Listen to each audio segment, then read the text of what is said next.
Abbiamo visto ricerca, sviluppo, produzione eccellente, sicurezza, qualità, ma se poi di fatto non si fa una buona manutenzione tutto questo viene reso vano.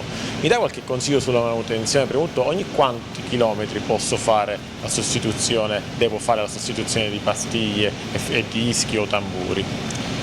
Non esiste una risposta generica, bisogna sempre considerare il tipo di guida che fai e quindi in funzione all'usura che si può controllare periodicamente quando si fanno sostituzione dei pneumatici o semplicemente quando si fanno i tagliandi, controllare questa usura e quando arrivi al limite è un momento di cambiare le pastiglie. Possono durare 10-20 mila chilometri con una guida molto esigente, possono durare anche 50-60 con una guida più tranquilla, eccetera.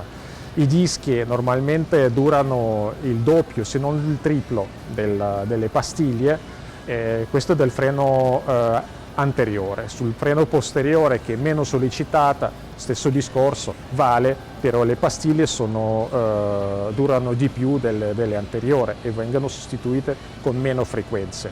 Importante che ogni volta che si smonta la ruota, per qualsiasi motivo, il meccanico controlla lo spessore residuo.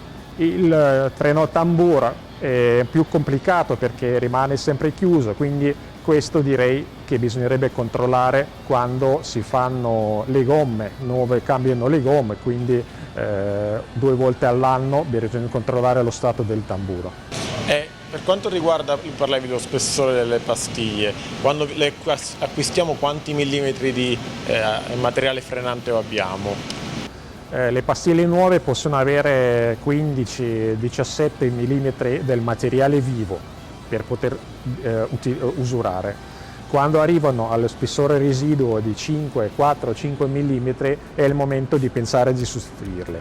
Questi possono continuare a frenare perché il materiale d'attrito c'è, però il calore viene trasmesso attraverso uno spessore molto più piccolo e quindi nelle stesse condizioni ti riscalda molto più il liquido freni, la pinza può danneggiare anche le guarnizioni e il liquido freni stesso potrebbe anche andare in ebollizione.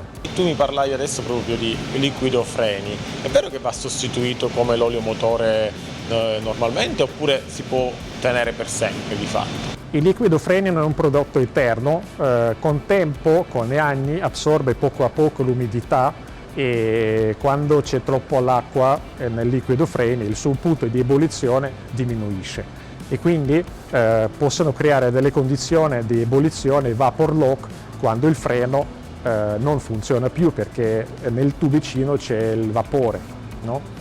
Normalmente il liquido freni deve essere cambiato ogni 2 anni, questo più o meno è l'intervallo tipico del cambio. Però questo di solito non avviene.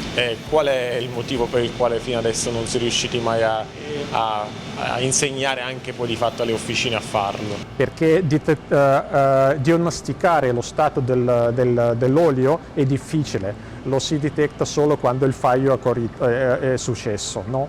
Quando hai il vapor lock. Quindi per precauzione bisognerebbe cambiarlo, anche se magari è ancora utilizzabile. Io posso anche eventualmente miscelare degli oli con DOT differente?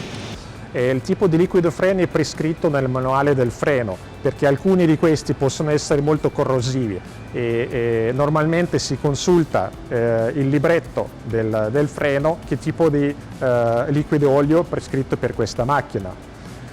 Ad esempio ci sono dei oli speciali per le macchine sportive che resistono ad altissime temperature, però non tutti quanti di questi possono essere utilizzati su una macchina utilitaria.